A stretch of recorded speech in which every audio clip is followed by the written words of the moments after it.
पता है दुनिया में एक ऐसी चीज है जिसे पाने के लिए 5 बड़े एम्पायर्स तबाह हो गए। बाप ने बेटे की आंख निकाल ली और भाई ने भाई का खून कर दिया। और आज वो चीज कहाँ है? लंदन के एक सेफ म्यूजियम में चुपचाप बैठा है। हम बात कर रहे हैं कोहिनूर की। लेकिन रुकिए, क्या आपको लगता है कि कोहिनूर को सिर्फ अंग्रेज चुरा कर ले गए थे? अगर मैं आपसे कहूं कि कोहिनूर का चोरी होना तो इस लंबी कहानी का सिर्फ आखिरी हिस्सा है, असली खेल तो इससे 500 साल पहले शुरू हो गया था। अगले 10 मिनट में आप कोहिनूर के उस सच से मिलने वाले हैं जो किसी हिस्ट्री के टेक्स्ट बुक में नहीं पढ़ाया जाता। सो लॉक योर स्क्रीन्स, क्योंकि यह सफर आपको होश उड़ाने वाला है। चलिए शुरू करते हैं बिल्कुल शुरुआत से। सोचो, आज से हजारों लाखों साल पहले धरती के केवल कुछ किलोमीटर नीचे एक्सट्रीम हीट और प्रेशर में एक कार्बन एलिमेंट बड़े ही आराम से कंप्रेस हो रहा था। किसी को नहीं पता था कि यहाँ एक ऐसी चीज बन रही है जो आगे चलकर पूरी दुनिया की पॉलिटिक्स बदल देगी। यह हीरा कोई आम हीरा नहीं था। साइंटिफिकली कोहिनूर एक टाइप सेकेंडरी डायमंड है।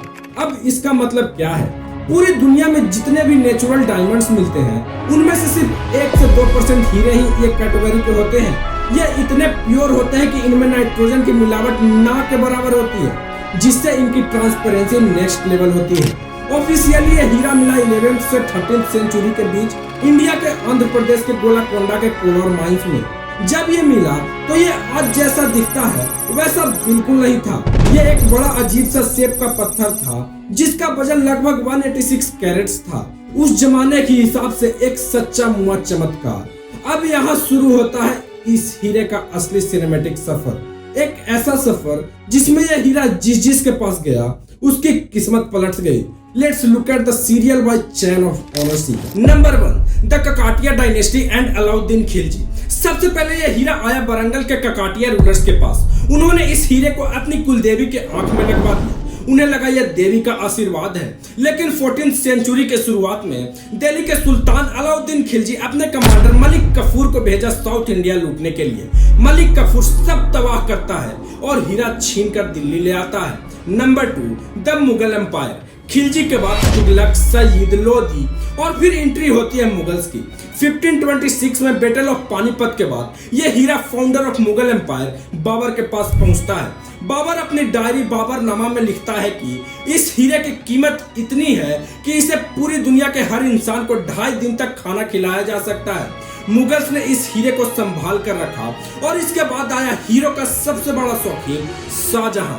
शाहजहां ने बनवाया अपना आइकॉनिक पीकॉक थ्रोन तख्त-ए-तौस। इस तख्त पर हजारों हीरे जवाहरात लगे थे और उन सब के टॉप पर चमक रहा था हमारा कोहिनूर। लेकिन ट्विस्ट तो अभी आनी बाकी है।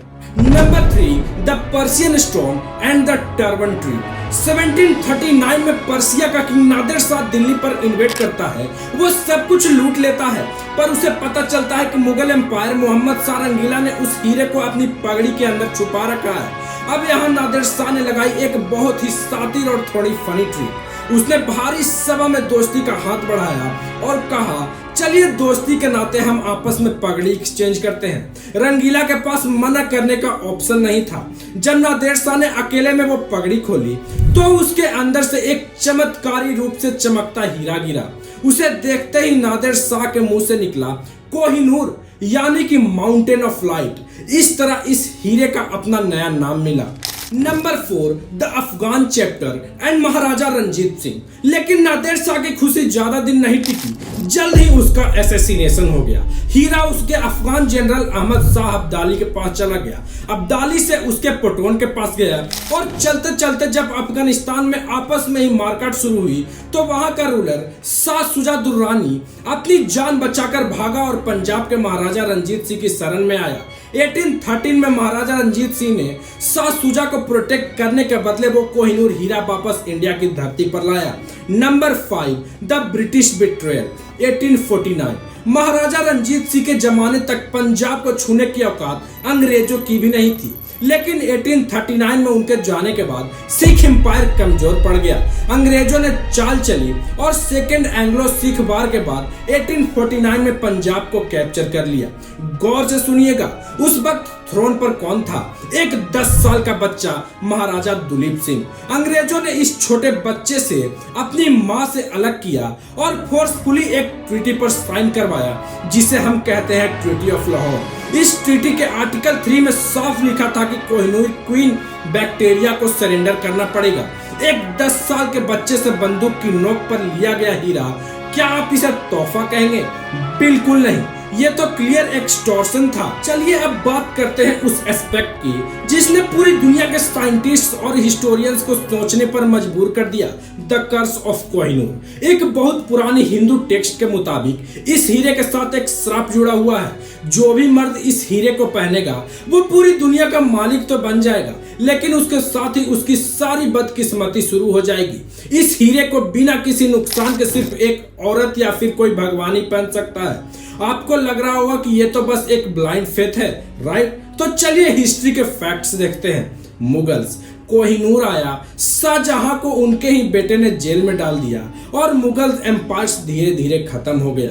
नादिर शाह, हीरा मिला, कुछ ही सालों में उसके ही अपने लोगों ने उसे बेदर्दी से मार दिया।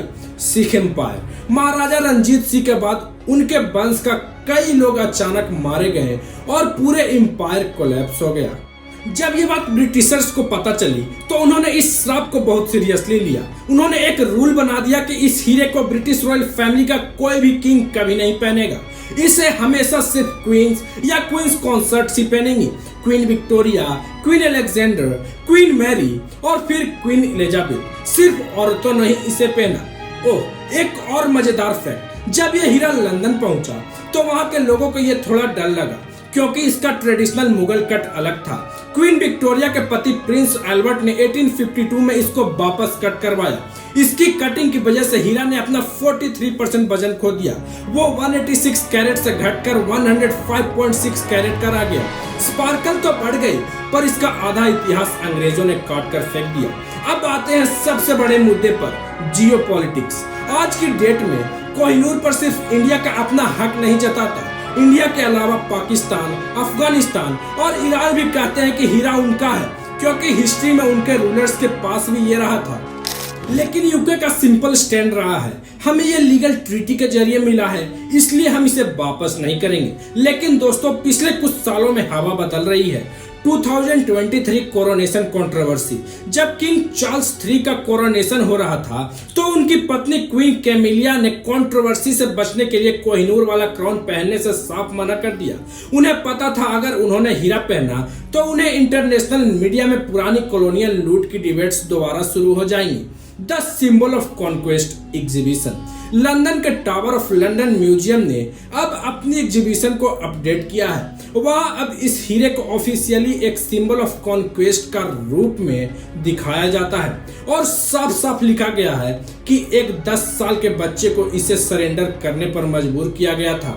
यानी अंग्रेज अब धीरे धीरे ही सही अपनी गलती मान रहे हैं। द लेटेस्ट 2026 ट्विस्ट, जस्ट अभी अप्रैल 2026 में न्यूयॉर्क सिटी के मेयर जोहरान ममदानी ने किंग चार्ल्स III से मिलकर उन्हें कोहिनूर को वापस इंडिया भेजने के लिए अर्ज किया है। ग्लोबल लेवल पर प्रेशर हर गुजरते दिन के साथ बदलता जा रहा है। कोहिनूर सिर्फ एक 105 कैरेट का कार्बन का टुकड़ा नहीं है, ये हमारी हिस्ट्री, हमारे उतार चढ़ाव और हमारे देश का आत्मसम्मान का एक आईना है। किसी ने सही कहा था, हीरे को चुरा सकते हो पर उसकी पैदाइश की मिट्टी का इतिहास कैसे बदलोगे? हीरा चाहे किसी भी क्राउन में चमक रहा हो, उसका दिल हमेशा गोलकोंडा की मिट्टी के लिए ही धड़केगा। अब एक सवाल आप सभी के लिए, जिसका जवाब मुझे हर एक व्यूअर से कमेंट सेक्शन में चाहिए।